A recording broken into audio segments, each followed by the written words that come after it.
Hello everybody, class 10th की worksheet आ गई है बेटा। वर्कशीट नंबर 16 10 अगस्त 2020 की वर्कशीट है।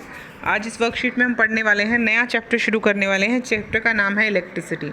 इलेक्ट्रिसिटी में जो सबसे इम्पॉर्टेंट चीज़ होती है वो होती है चार्ज। चार्ज एक फंडामेंटल प्रॉपर्टी होती है एक एटम की।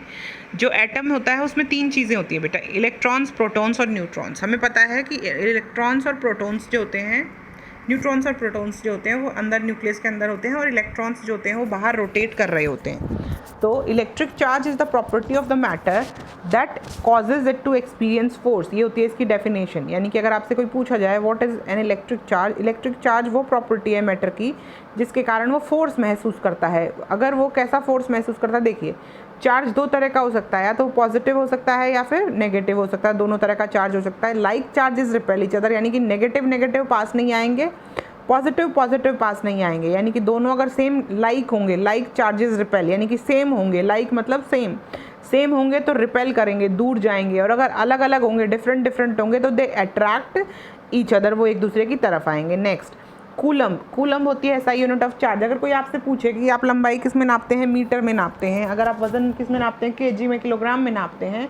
तो यानी आप अगर आपसे पूछा जाए चार्ज किस में नापते हैं, तो आप चार्ज नापते हैं कूलम में। एक इलेक्ट्रॉन पर कितना चार्ज होता है? एक इलेक्ट्रॉन पर होता है 1.6 × 10⁻⁹ कूलम, यानी इतना चार्ज होता है एक इलेक्ट्रॉन पर। तो आप समझ सकते हैं एक कूलम चार्ज काफ़ी ज़्यादा होता है, क्योंकि यहाँ पर देखिए 10⁻⁹ है, तो एक कूलम बहुत बड़ा होता होगा। यानी 10⁻⁹ इलेक्ट्रॉन्स का जो चार्ज होता है वो लगभग एक कूलम के बराबर होता है। ये आप समझ गए होंगे, क्योंकि एक पर होता है माइनस, और नेगेटिव चार्ज के आगे आप माइनस भी लगा देते हैं। नॉर्मली हम ऐसे लिखते हैं -1.6 × 10⁻⁻19 coulomb. If the charge of an electron is E, अगर किसी इलेक्ट्रॉन का चार्ज E है और n नंबर ऑफ इलेक्ट्रॉन्स एक टाइम में पास कर रहे हैं t में, देन द चार्ज, देखिए ये एक जगह है, ये एक जगह है। यहाँ से t टाइम में, कितने टाइम में? t टाइम में जितने इलेक्ट्रॉन्स पास हो रहे हैं, जितने इलेक्ट्रॉन्स t टाइम में एक जगह से पास हो रहे हैं, एक पॉइंट से, तो वहाँ पर कितना चार्ज हुआ? वहाँ पर जो चार्ज हुआ that is written as number of electrons into charge of an electron. ठीक है बच्चे, एक स्पॉट से कितने इलेक्ट्रॉन्स पास हुए, यानी नंबर ऑफ इलेक्ट्रॉन्स इनटू एक इलेक्ट्रॉन का चार्ज अगर गुणा कर दोगे तो वो हो जाता है उस जगह का टोटल चार्ज। तो वो हो जाएगा Q is equal to N plus E। यहाँ पर Q है बेटा चार्ज, N है नंबर ऑफ इलेक्ट्रॉन्स, और E है एक इलेक्ट्रॉन का चार्ज। और E की वैल्यू क्या है ये यहाँ पर लिखी हुई है। कोई दिक्कत समझने में नहीं। अब हम बात करते हैं इलेक्ट्रॉन के IC चार्ज की। अब देखिए एक कूलम चार्ज कितना होता है, एक कूलम चार्ज कितना होता है। अगर यहाँ पर इस फॉर्मूले के अकॉर्डिंग अगर मैं जा रही हूँ तो Q is equal to NE लिख दिया हमने। तो अगर N निकालना हो तो क्या करेंगे? Q/E। कोई दिक्कत नहीं समझने में। Q मान लो कितना है? 1 कूलम। मैंने टोटल चार्ज कितना लिया है? 1 कूलम चार्ज लिया है, और E की वैल्यू फिक्स है। तो यानी कि N इतने इलेक्ट्रॉन्स मिलकर 1 कूलम चार्ज बनाते हैं। समझ गए ये बात? इन्होंने क्या किया है, इन्होंने कहा 1/1.6 × 10⁻⁹ किया।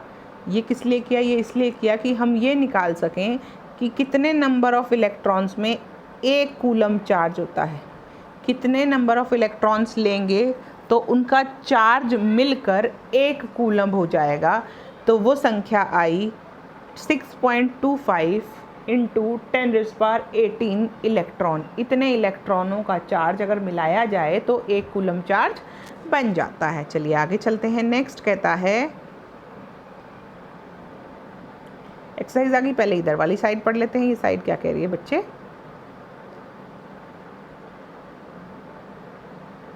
Electric current is expressed by the amount of charge flowing through a particular area in unit time. ठीक है, कितना चार्ज बह रहा है एक जगह से एक पॉइंट ऑफ टाइम में, उसको कहते हैं उसका इलेक्ट्रिक करंट।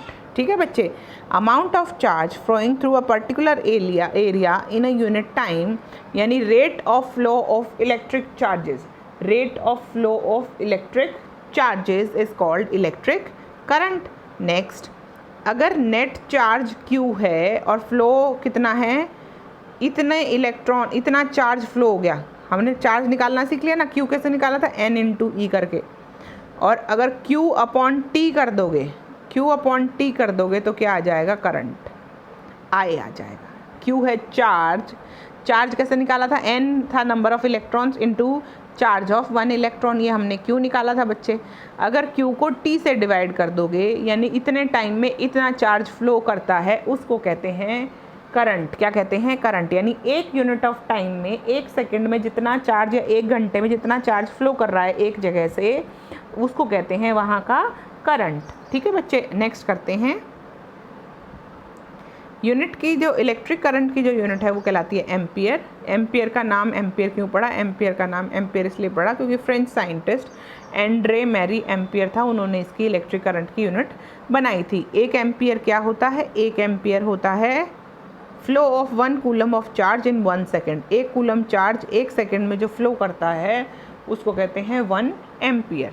1 मिली एम्पियर क्यों लेते हैं, क्योंकि बेटा मैंने आपको बताया था कूलम बहुत ज़्यादा, इतने सारे इलेक्ट्रॉन्स का चार्ज होता है 1 कूलम, तो हमें एम्पियर भी बहुत बड़ा यूनिट हो गई, तो एम्पियर हमें मिली एम्पियर चाहिए होता है कई बार कि कितना करंट फ्लो हो रहा है। मिली एम्पियर 10⁻³ और माइक्रो एम्पियर 10⁻�6। और एक हमने एक और टर्म सीखी थी नैनो, अगर नैनो एम्पियर हो तो कितना हो जाएगा 10⁻⁹ एम्पियर। ठीक है बच्चे, चलिए आगे चलते हैं। अगला क्वेश्चन क्या कहता है, एमीमीटर। एमीमीटर वो इंस्ट्रूमेंट है बेटा जो कि इलेक्ट्रिक करंट जो एक सर्किट में बह रहा है उसको मेजर करता है। ठीक है, और एमीमीटर को हमेशा सीरीज़ में लगाया जाता है, पैरेलल में लगाया नहीं जाता है। It is always connected in series, जिससे कि करंट मेजर किया जा सके। देखिए यहाँ पर है बैटरी, ये आपको दिखाई दे रही है बैटरी, ये रही बैटरी, ये बैटरी यहाँ से करंट फ्लो कर रहा है, ये रेजिस्टर है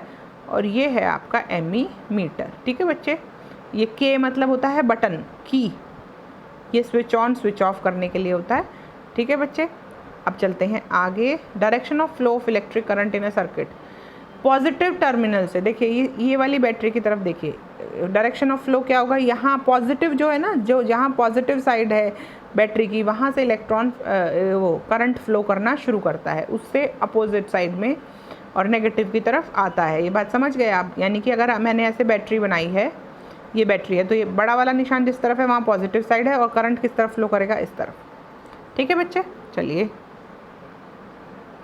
नेक्स्ट क्वेश्चन ये हो गया। इलेक्ट्रिक पोटेंशियल क्या, पहले electric current, direction of flow of electric current एक बार रीड कर लेते हैं। Electric current flows in the circuit from the positive terminal of the cell to the negative terminal of the cell through the bulb and the ammeter. ये यहाँ पर हो गया। नेक्स्ट है इलेक्ट्रिक पोटेंशियल। क्या होता है इलेक्ट्रिक पोटेंशियल, कितना काम किया गया करंट ले जाने में, करंट को ले जाने में, एक पॉजिटिव चार्ज को एक जगह से दूसरी जगह तक ले जाने में जो काम किया जाता है, that is called electric potential. और फिर से बताती हूँ, एक करंट कैरिंग कंडक्टर, यानी कंडक्टर के थ्रू, एक तार के थ्रू, जहाँ से भी करंट पास हो रहा है वहाँ के थ्रू एक पॉजिटिव चार्ज को इन्फिनिटी से एक पॉइंट तक लाने के लिए जो काम किया जाता है, that is called electric potential. ठीक है बेटा, ये इसकी डेफिनेशन होती है, पूछा जाता है what is electric potential. Now let's get to the exercise. Write the SI unit of charge and the current. SI unit of charge, charge को डिनोट करते हैं बेटा क्यू से, और चार्ज की एसआई यूनिट होती है COULUMB। ठीक है, कूलम। करंट की होती है आई से डिनोट करते हैं और यूनिट होती है एम्पियर। क्या होती है बच्चे, AMPERE।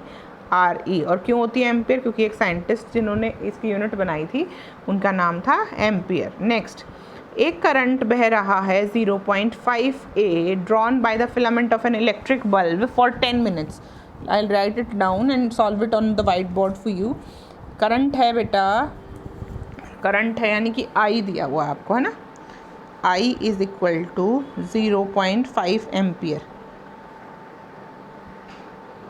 0.5 एम्पियर दिया है बच्चे।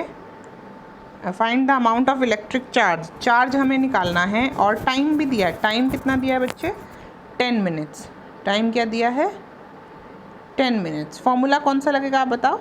फॉर्मूला मैं बताती हूँ। फॉर्मूला लगेगा बच्चा ये, I is equal to Q upon T, Q upon T लगेगा। चलिए सॉल्व करते हैं।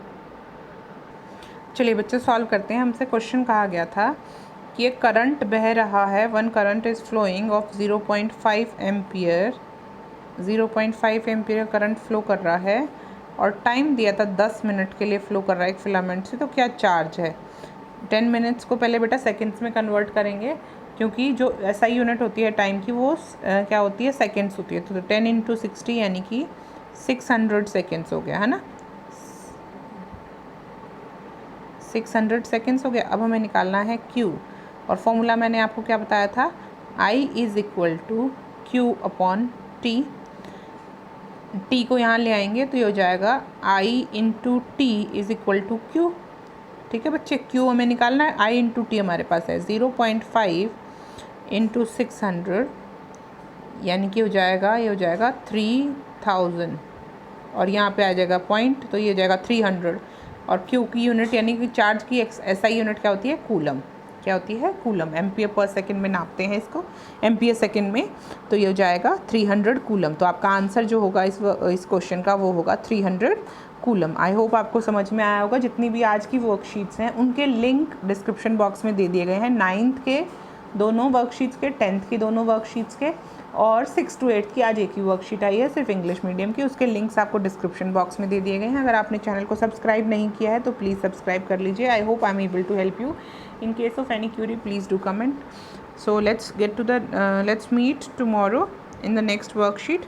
Till then, bye bye, take care, good night, keep growing, keep smiling, take care beta.